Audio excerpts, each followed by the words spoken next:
చైనాలో కొత్త virus HMP విజృంభణలో కలకలం. కోవిడ్ తరహా లక్షణాలతో ఆందోళన. ఆసుపత్రులకు జనం పోటెత్తుతుంటూ సోషల్ మీడియాలో విస్తృత ప్రచారం. ఫ్లూ కేసులు భారీగా పెరగలేదు. చైనా హెచ్ఎంపీఐ 201లోనే గుర్తించారు.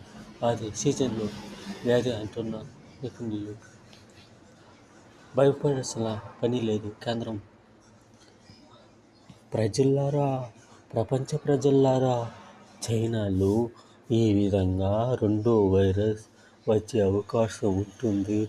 హుషారుగా ఉండండి. చైనా గురించి తెలుసుకోండి. ఈ విధంగా ఎట్ట ఉంటుందో తెలుసుకోండి.